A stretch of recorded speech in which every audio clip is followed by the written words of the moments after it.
Hey guys, Do a Dreamer.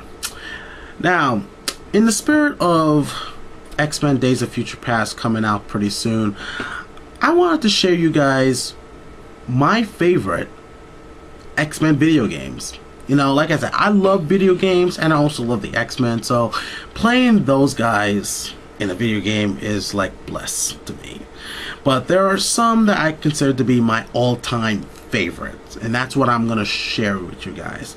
Now, why do I say top 5 and not top 10 like normal people? Because I believe less is more, in my opinion. You know, so anyway, so let's start off with number 5. X-Men 2 Clone Wars. Now, this game was a huge step up to its predecessor, X-Men, which is actually based off of, well, of course, the comic book, but because of the success of the cartoon that was on Fox, they decided to make a video game out of it by Sega. But I have to say, back in the days when I was playing that game, it was very, I wouldn't say clunky, but it wasn't as smooth as the sequel to the game. It wasn't very smooth at all, and the graphics were kind of, I mean, it's Sega Genesis, what do you expect? But I do have to say that the sequel really did a step up. I like the fact that you can pick any X-Men you want to complete a stage, except for the very first stage where it just randomly picks it for you when you just turn on the video game, which I thought that was kind of weird. But also what really wanted me to get this game was the fact that you can play as Magneto. After, I think it's been a long time since I played this guy. I think it was either the 4th or 5th level after you defeat him and trap him in that prison. You actually get to play as him. Unfortunately, when I played him, I wasn't really overly impressed. Unfortunately. He didn't really impress me at all when I played with him. I mean, if some experts can actually play with him well, more power to them. But again, this is actually one of my favorite games of the X-Men franchise that I love playing.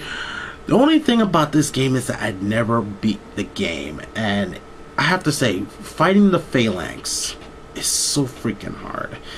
And this was actually when I was younger playing this, and I was actually able to get to the Phalanx stage and still wasn't able to beat them. And I don't know if I'd be able to beat them now, because I don't have my Genesis anymore. So if I find it on emulator, maybe I can take that opportunity to try and beat it, and maybe I'll get you back to you on how I felt about beating that game finally after over 20 years now. So anyway, number 4, XMen The Arcade. Now, I know some people are kind of like saying, why would this be close to dead last in my list? Mainly because it's just an arcade. I mean, there wasn't much on the ways of story. It's just picking a guy and beating him up. Now, again, each player has their special features. You know, of course, a lot of people want to pick Wolverine, even I do. But I was actually more of a Nightcrawler's guy due to the fact that he was very fast, you know, and I loved his when he used his mutant power, even though it kind of doesn't make sense him doing where his actual mutant power is teleport. But yeah, they actually really jazzed up their superpowers, their mutant powers in this game. You know, having Colossus have this big, huge force field. Like, the only ones I felt that was very accurate was Dazzler, Storm, and Cyclops. As for the other guys, not so much. Like having Wolverine shoot lasers from his claws, and when I first saw that, I actually thought that was his mutant power. So it really confused me when I saw this video game, which was actually based upon a pilot episode of X-Men that was made way back in the day before the X-Men cartoon that we all know and love, which I think was called Kitty Pryde and the X-Men, I believe it's called. And I actually watched that episode, and I actually thought it was weird hearing Wolverine with an Australian accent.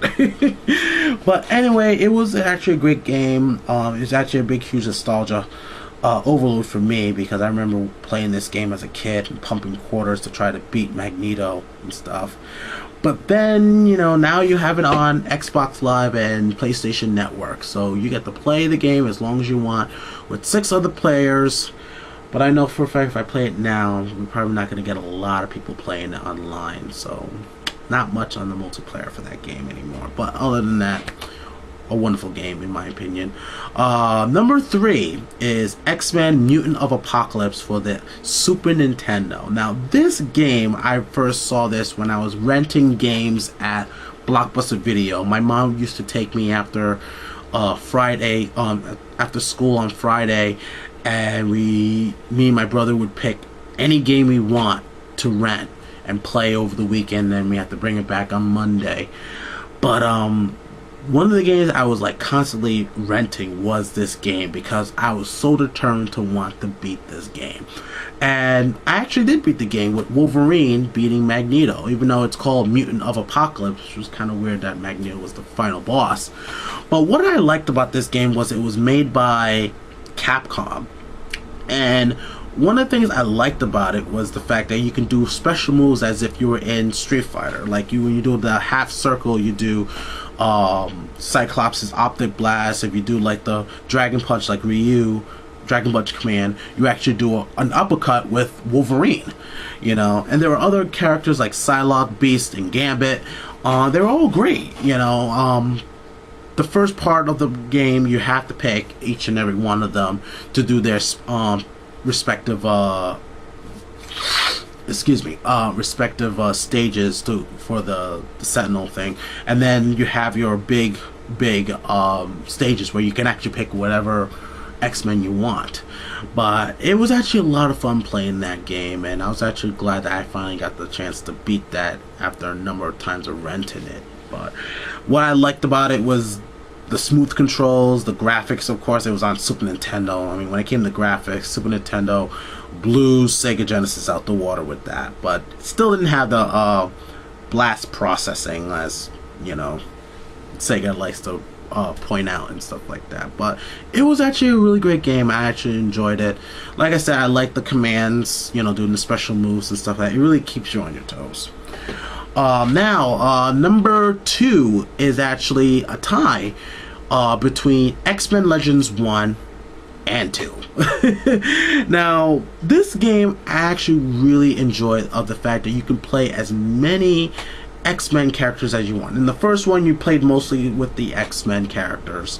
I believe it was like Beast, Colossus, Cyclops, Emma Frost, Gambit, Nightcrawler, Magma, Jubilee, Jean Grey, Iceman, Wolverine, of course, Storm, Rogue, Psylocke, and I think even Professor Xavier you could actually play as. I'm trying to remember, but anyway, but I really loved that game. It was an action role-playing game where you could actually walk around. You actually see it in like sky view of what they're doing, and build up your characters to get them stronger and make them learn new mutant powers and stuff. When I first played, I was actually skeptic at first when I heard about this game, but then when I actually played it for Xbox, the very first Xbox, I can't say Xbox One because I don't want to get you kids confused on what I was talking about, but the actual first Xbox, I was just blown away. And then when they had the sequel where you can actually play with the villains too, to go against Apocalypse. I think it was the hashtag, not the hashtag, the subtitle was Rise of Apocalypse, I think. I have to remember. But anyway, those games were great. I love the action role playing, and then because of games like that, because it was a big success, they made Marvel Ultimate Alliance. And of course I was hooked onto that game too after playing X-Men Legends and stuff like that. So that, I have to say, was number 2, mainly because of the fact it had a really great story to tell, and also you get to learn more about the X-Men, you know. Not that you didn't learn more about them in the cartoon and the movies and stuff, but then as you play it, you actually experience them, you know. You have to experience their life and stuff like that when you read about them and the dialogue and all that stuff. So it's very interactive. Now, the number 1 X-Men game that I consider to be my all-time favorite is none other than XMen Origins Wolverine. Now, the reason why I love this game so much is because it finally fulfilled my fantasies of what a Wolverine game should be. Now, I know it's more of a Wolverine game, but it's still considered an X-Men game because it's part of the X-Men franchise, movie franchise. But why I love this game, again, fulfilled my fantasy of how Wolverine should be in a video game. Now, I know that there were some things that was very over the top, like him doing the lunge and stuff like that, and, you know, grabbing the guy from the helicopter and shoving him into the propellers and stuff like that. But the fight style, the fight system was like, made me feel like I was actually Wolverine, you know, on the warpath, going berserk on any enemy that gets in my way and stuff like that. And I have to say that with this video game adaptation of the movie, this was actually better than the movie, in my opinion. I mean, I still like the movie XMen Origins Wolverine, but I felt that the video game was a lot better, had a lot better story, a lot better development in it and stuff like that. Although it was kind of weird to see Raven, or not, yeah, her real name is Raven, or Mystique in the game, even though she was never in the actual movie. But it was actually interesting that they had their own take on how they want to do this movie and stuff, this video game, excuse me. But other than that, this is actually the fact that you go out there and just eviscerate people, chopping people's heads off and limbs, really made me feel like I was Wolverine. And using your feral senses, you know, senses and stuff like that, it was just awesome. Like I said, the only thing I have to say that was over the top was pretty much the lunge, like going from one place to the other and lunge at somebody. But other than that, graphics are awesome and everything. Battle damage, oh my god, you'll see like scars on Wolverine and stuff, and you see it healed up in front of you. It really made me feel, like I said, really made me feel I was actually playing Wolverine in the game. So anyway, that's my top 5. And I know people are like wondering, like, what about the other games like XMen the video game, which I've actually played.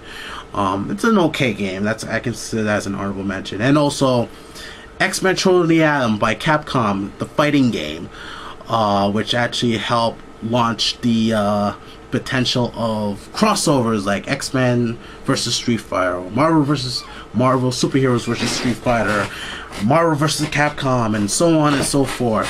I still love that fighting game, but because of the fact they made the crossover games, I kind of find that game to be really obsolete, though. X-Men Children of the Atom, I find that very obsolete. But would I still play it? If I see it on the arcade, I definitely would play it. But anyway, enough about what I feel is my favorite X-Men video games. What is your favorite X-Men video games? Feel free to leave a comment down below. Tell me what's your favorite, and tell me what you think of my list, and we'll see if it goes from there, guys. Alright, guys. And I'm definitely going to be doing a top 5, in my opinion, bad X-Men video games. And I bet you know what would be number 1 in that list. But other than that, I'll definitely want to list that to you guys. Alright, guys. Stay tuned for the next one. Take care.